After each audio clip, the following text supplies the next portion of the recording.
ഫയർഫോഴ്സിനൊക്കെ അപ്പോൾ എല്ലാം എന്തൊക്കെ അവരെ സഡൻ SP വയനാട് ജില്ല മൊത്തം കളക്ടറാക്കി ഫയർഫോഴ്സിനൊക്കെ വിട്ടു. അപ്പോൾ ഇവർ അവിടെ നിൽക്കുന്ന സ്ഥലത്ത് നിന്ന് അവിടുത്തെ കുറച്ച് ആൾക്കാരെ കൂടിയിട്ട് സഹായിക്കാൻ പോയി. അങ്ങനെ ഒരു വർഷത്തേക്ക് വരെ വെള്ളം കയറി എങ്ങനെയൊക്കെ ചളി നീന്തി ഇപ്പോഴെത്തിയത്. അതുകൊണ്ട് മാത്രം ഇവർ രക്ഷപ്പെടും. ഞാൻ അവിടെ നിൽക്കുന്ന വീട് ഞാൻ കാണിച്ചുതരാം. കാരണം ഞാൻ കഴിഞ്ഞ ആഴ്ച നാട്ടിൽ 10 പേരുണ്ട് HFSC-ന്. അപ്പോൾ അവരെ ഞാൻ കൊണ്ടുപോയി കാണിച്ചിട്ട് ഇത് സാർ ഇതാണ് ഇപ്പോൾ അവർ പ്രസൻറ്റ് ഉള്ള വീടിൻ്റെ മുകളിലാണ് ഞങ്ങൾ നിൽക്കുന്നത്. ഈ ബിൽഡിങ്ങൊക്കെ അവരുടെ ഇപ്പോൾ എൻ്റെ മോളുടെ വീടാണ്. ആ വീടിൻ്റെ മുകളിലാണ് ഇപ്പോൾ ഞങ്ങൾ നിൽക്കുന്നത്. ഇപ്പോൾ ഇവിടെ നിന്നാണ് ഉരുള് പൊട്ടിയിട്ട് വന്നത്. എന്താണ് സാർ അപ്പം ഞങ്ങൾ ആ വീടിൻ്റെ മുകളിലാണ് നിൽക്കുന്നത്. ഇത് ചൂരൽമല. ഇത് നമ്മുടെ ബെയിലിപ്പാലം, മറ്റേ മിലിറ്ററിക്കാർ കെട്ടില്ലേ ബെയിലിപ്പാലം, ഇതാണ്. അത് ഇവിടെയാണ് ഇവർ അങ്ങോട്ട് അവിടുന്ന് വീട്ടിൻ്റെ അവിടെ നിന്ന് ഇങ്ങോട്ട് വന്നത്. അപ്പോൾ ഇതിൻ്റെ ബാക്കിൽ വീടുണ്ട്, അതും കൂടി വിളിച്ചു പോയി. ഇവർ താമസിച്ചു ഒരു 5 മിനിറ്റ് കഴിഞ്ഞാൽ പോയി ഇവർ രക്ഷപ്പെട്ടു സാർ. അപ്പോൾ അവിടുന്ന് ഇവരെ വാപ്പാൻ്റെ അനിയനും മക്കളും പേരക്കുട്ടികളും, അതേമാതിരി ഇവരെ വേറെ ഒരു വാപ്പാൻ്റെ അനിയനുണ്ട്, അവരെ മക്കളും പേരക്കുട്ടികളും എല്ലാം പോയി. ഉപ്പന്റെ 2 അനിയന്മാര്, ഭാര്യമാര്, പേരക്കുട്ടികള്, എല്ലാം ഓൾമോസ്റ്റ് നമ്മുടെ നാട്ടുകാരും എല്ലാവരും പോയി. ഇല്ല സാർ, എൻ്റെ കാര്യം ഞങ്ങളത് പരിചയപ്പെടുത്താതെ ഇത് റിട്ടയർഡ് CA ഉണ്ണിക്കുട്ടി സാറ് പോലീസിലും പടിയത്താണ് ഉള്ളത്. ചെറുപ്പശ്ശേരി ചെറുപ്പശ്ശേരിയാണ്. ഞാൻ സോമസുന്ദരൻ CA ആയിട്ട് റിട്ടയർ ചെയ്തതാണ്. ഗവൺമെൻറ് ഹോസ്പിറ്റലിൽ വരുന്നുണ്ട്. പിന്നെ ഇത് ഡോക്ടർ കൃഷ്ണദാസ് പെരുന്നാളിന് അമൃതം ആയുർവേദ ക്ലിനിക്ക് നടക്കുന്നത്. അവിടുത്തെ എല്ലാ കാര്യങ്ങളും നമുക്ക് പബ്ലിക് കാര്യങ്ങളൊക്കെ ഇടപെടണം. ഇത് നമ്മൾ KT സൈദാക്ക എന്ന് പറയും. നമ്മുടെ പോലീസിൻ്റെ ഒരു സംസ്ഥാന പ്രസിഡന്റ്, പുള്ളിയുടെ അനിയനാണ് അംസപ്പ. അത് പിന്നെ ഞങ്ങളുടെ ഏഷ്യൻ ഹ്യൂമൻ റൈറ്റ്സ് ഓർഗനൈസേഷൻ എന്ന് പറഞ്ഞ സംഘടന ഉണ്ട്. അതിൻ്റെ ജനറൽ സെക്രട്ടറി, ജൂനിയർ ആയിട്ടുള്ള ജനറൽ സെക്രട്ടറി വക്കീലാണ് ആള്. പുള്ളി പിന്നെ ഇവിടുന്ന് ഏട്ടനൊക്കെ പറ്റി താമസിക്കുന്നുണ്ട്. അപ്പൊ ഞങ്ങള് ആരാണ് ഇവിടുന്ന് എന്താണെന്ന് നമുക്ക് അറിയില്ല. അപ്പൊ അതുകൊണ്ടൊന്നും പറഞ്ഞു ഞങ്ങളൊക്കെ പ്രതിനിധീകരിക്കണേ മോളെ. ഞങ്ങൾ പ്രതിനിധീകരിക്കുന്ന ഏഷ്യൻ ഹ്യൂമൻ റൈറ്റ്സ് ഓർഗനൈസേഷൻ എന്ന് പറഞ്ഞിട്ട് ഒരു സംഘടന ഉണ്ട്. അതിന്റെ സെപ്റ്റംബർ വരെ വീട് കിട്ടിയിട്ടുണ്ട്. അപ്പൊ അവിടെയാണ് താമസിക്കുന്നത്. അപ്പൊ ഇന്നിപ്പോ കളക്ടറേറ്റിൽ നിന്നൊക്കെ കുറച്ച് സാധനമൊക്കെ കിട്ടി തോന്നുന്നുണ്ട്. ഹസ്ബൻഡ് എന്നെ വിളിച്ച് പറഞ്ഞു, കാരണം നമ്മള് ഈ അർഹിക്കുന്നവർക്കൊന്നും കിട്ടില്ല. നമ്മള് കംപ്ലീറ്റ് വാഷ് ഔട്ട് ആയി ആൾക്കാരാ, ഒന്നും ഇല്ലല്ലോ. ഇതിപ്പോ പോകാത്തവരും നമ്മള് കിട്ടിയെടുത്ത് ബാക്കിയുള്ളവരും പറയുമ്പോ പോകാത്തവർക്ക്, വീടൊന്നും നഷ്ടപ്പെടാത്തവർക്കൊക്കെ എല്ലാ സാധനങ്ങളും ഇത് കിട്ടുക. നമുക്ക് ഗവൺമെന്റിന്റെ എന്ന് പറഞ്ഞ ഒരു സാധനം പോലും പൈസ പോലും ഇപ്പൊ ഞാൻ വേലായിട്ടനോട് പറയാം, ഒരു 10,000 എന്ന് പറയുന്ന ആ പൈസയോ അല്ലെങ്കിൽ ഒരു 300 രൂപ പോലും നമ്മൾ അർഹിക്കുന്നവർക്ക് കയറിയിട്ടില്ല അക്കൗണ്ടിലോട്ട്. നമുക്ക് എന്ന് പറയുമ്പോ നമുക്ക് ഇനി ഒന്നും ഇല്ലല്ലോ. എന്നാൽ ലക്ഷക്കണക്കിന് കോടിക്കണക്കിന് ഉറുപ്പ വരുന്നുണ്ട്. എത്തേണ്ടത് അതാണ് സംഭവം. ഇത് എല്ലായിടത്തും പറ്റുന്നത്. ഈ കാര്യങ്ങളൊന്നും അറിയാൻ വേണ്ടി തന്നെ 1 മുതൽ തുടങ്ങിയിട്ട് വേണം സാറൊക്കെ സീറോ. ഇവരെടുത്ത ഡ്രസ്സ് അല്ലാണ്ട് വേറെ കാര്യങ്ങളൊന്നുമില്ല. അങ്ങനത്തെ ഒരു അവസ്ഥയിലാണ് സാർ ഇവരെ. കേട്ടോ, ഇവർ പഴയ വീടാണ് കേട്ടോ. ഞാൻ ഫേസ്ബുക്കിൽ ഇങ്ങോട്ട് കാണിച്ചു തരാം.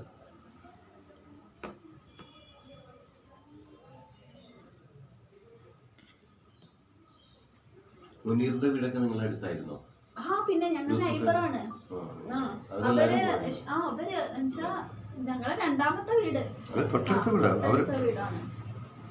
എന്റെ സുഹൃത്തായിരുന്നു. മുനീറൊക്കെ രക്ഷപ്പെട്ടോ? മുനീർ, അവന്റെ ഭാര്യ, അവന്റെ മക്കള്, അവന്റെ അനിയൻ, അവന്റെ അമ്മായി എല്ലാവരും മരിച്ചു. ഒരു ഫാമിലി ഒന്നായിട്ട് പോയി. ആരുമില്ല. സോമൻ സാർ, ഇതിലിപ്പോ പ്രധാനമായിട്ട് തന്നെ നമ്മൾ നേരത്തെ കേട്ടുകേൾവിയുള്ള പോലെ ഇരകൾക്ക് യാതൊന്നും കിട്ടുന്നില്ല. കിട്ടിയിട്ടില്ല. എന്തൊക്കെ കൊണ്ടുവന്ന് ഇവിടെ മറിച്ചു എവിടേക്കോ എന്തൊക്കെയോ കൊണ്ട് കൊടുത്തു എന്നല്ലാതെ ഇരകൾക്ക് ഇതുവരെ കിട്ടുന്ന ഒരു സംവിധാനത്തിലേക്ക് വന്നിട്ടുണ്ട്. അവിടെ തന്നെ ചൂരൽമലയാണ് ഇതൊക്കെ MLA ഒക്കെ ആയിരുന്നുണ്ടെങ്കിലും ഇവർക്ക് കിട്ടിയായിരുന്നു. MLA കേരള കിട്ടിയില്ലായിരുന്നു. ഞാൻ പോയി കൽപ്പറ്റ പോയി അതിന്റെ വിലയിലൊക്കെ എഴുതി കൊടുത്തു. അല്ല, MLA കേരള ഞാനടക്കം കയറ്റി വിട്ടതാണ്. 60-90 വീടുകളുടെ സാധനം 28 ഐറ്റംസ്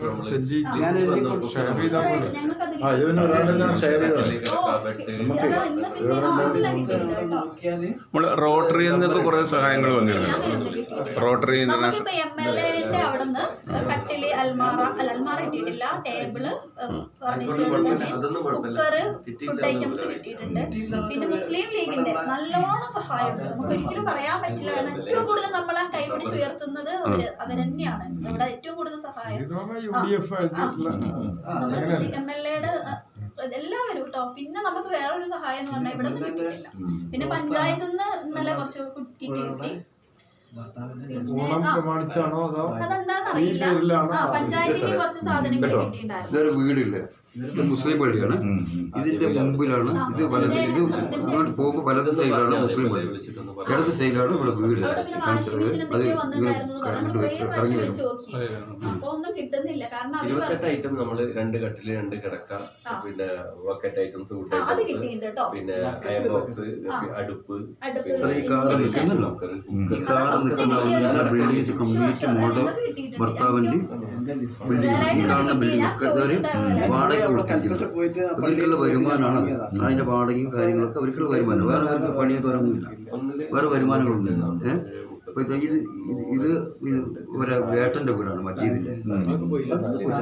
പ്ലേസ് അവിടെ ഇല്ല. ഇപ്പൊ ഇതാണ് അവിടെ 2 നില വീടാണ്. ഇവിടെ നിന്നിട്ടുള്ള കംപ്ലീറ്റ്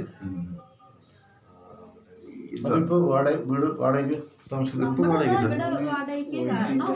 ഒരുപാട് നല്ല ജീവിച്ച ആൾക്കാരാണ്. നമ്മളൊരു സാധാ ലെവലിൽ വന്ന അവരല്ല. നമുക്കത് ഒട്ടും എന്താ പറയാ, ഒരു പെട്ടെന്ന് ഒരു സുപ്രഭാതത്തിലാണല്ലോ കണ്ണ് തുറന്ന് ഇതാക്കുമ്പോൾ ഞങ്ങള് മുണ്ടക്കായില് ഒരാഴ്ചയായിട്ട് ഭയങ്കര മഴയാണ്. അപ്പൊ വീട്ടിൽ നിന്ന് 7 മണിക്കാ പോകുന്നത്. കാരണം മഴ കൂടിയത് കൊണ്ട് ഇപ്പൊ കാണുന്നത് വീടുന്ന പ്ലേസ് അത് ആ ഭാഗങ്ങളാണ്. ഇപ്പൊ നമ്മൾ കണ്ട ഭാഗങ്ങളാണ് ഈ കാണുന്നത്.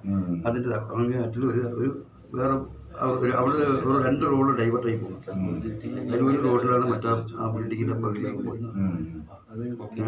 ഞങ്ങളെല്ലാരും കിടന്ന് എല്ലാരും കൂടിയിട്ട് മീൻസ് പെങ്ങളെ, ഹസ്ബൻഡും, മോന്, പെങ്ങള്, പിന്നെ എന്റെ ഏട്ടന്റെ ഭാര്യ ഉണ്ട്, അഡ്വക്കേറ്റ് ജമീല എന്ന് പറയുന്നത്. അപ്പൊ അവരും ഞങ്ങളെ കൂടെയായിരുന്നു. കാരണം മോൻ US പഠിക്കുന്നത്. അപ്പൊ മൂപ്പര് CA പേഷ്യന്റ് ആണ്. അപ്പൊ അന്ന് അവന്റെ സർട്ടിഫിക്കറ്റ്സ് എടുക്കാൻ വേണ്ടിയിട്ട് മാത്രമാണ് കോഴിക്കോട് നിന്ന് എന്റെ ഏട്ടത്തിയമ്മ വന്നത്. അപ്പൊ ഞങ്ങളെല്ലാരും കൂട്ടിട്ട് ഒരുമിച്ചാണ് എവിടേക്ക് പോകുന്നത്, ചൂരൽമലയിലോട്ട് പോകുന്നത്. അപ്പോഴും ഏടത്തിയമ്മ പറയുന്നുണ്ട് നമുക്ക് മേപ്പാടിയിലോട്ട് പോവാം. കാരണം ഇങ്ങോട്ട് ഇവിടെയാണ് എല്ലാവരും ഉള്ളത്. നടക്കേണ്ട സ്ഥലം. നമ്മൾ അവിടുന്ന് ഇവിടുന്ന് 18 കിലോമീറ്റർ ഉണ്ട്.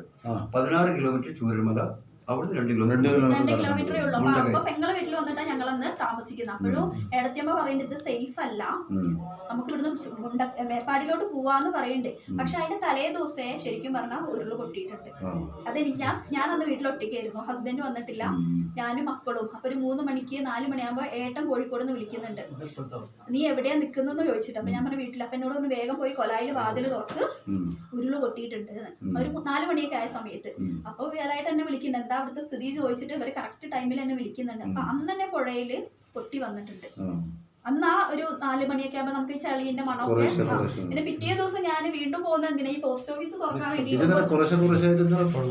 പ്രകൃതി നമുക്ക് ശരിക്കും മുന്നറിയിപ്പ് തന്നിട്ടുണ്ടായിരുന്നു കേട്ടോ. കാരണം പൊട്ടിയിട്ടുണ്ട്, നിങ്ങൾക്ക് മാറി. ഗവൺമെന്റ് ഒരു തരത്തിലും മാറി താമസിക്കാൻ വേണ്ടിയിട്ടുള്ള അനൗൺസ്മെന്റോ കാര്യങ്ങളോ അവര് വന്നിട്ടുണ്ടായിരുന്നു.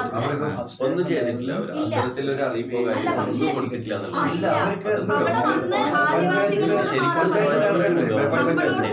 മാറ്റി താമസിക്കാൻ അനൗൺസ്മെന്റ് ചെയ്യാം, പള്ളിയിലുള്ള ആ സമയത്ത് അറിയിക്കാം. വീട്ടിലാണ് എന്തെല്ലാം നമ്മൾ സംവിധാനങ്ങൾ ഇന്നത്തെ സാഹചര്യത്തിൽ ഇത്രയും വലിയ ഉരുൾപൊട്ടാനുള്ള സാധ്യത കണ്ടിട്ടും പല ചാനലുകളിൽ റിപ്പോർട്ട് ചെയ്തിട്ടും ഇവിടുത്തെ ഭരണകൂടം അതിനെ ശക്തമായി കണ്ടില്ല.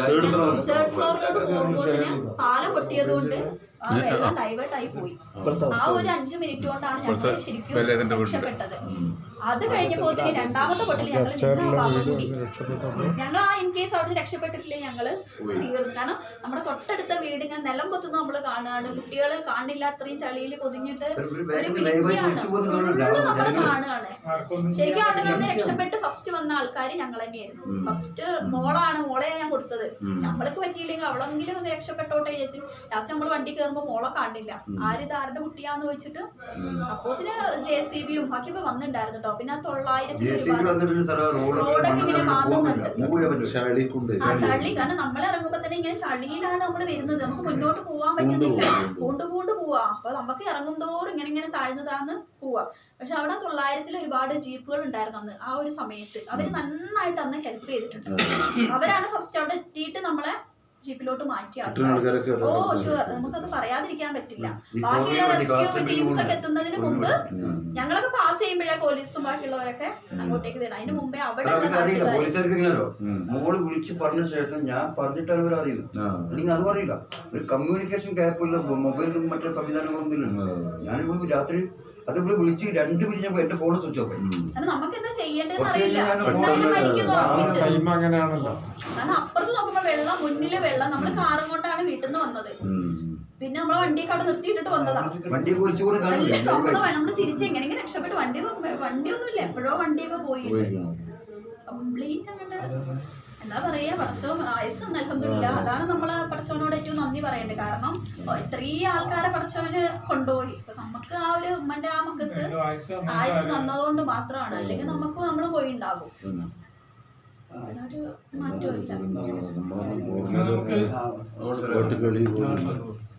6/9/2014 മേപ്പാടി. 96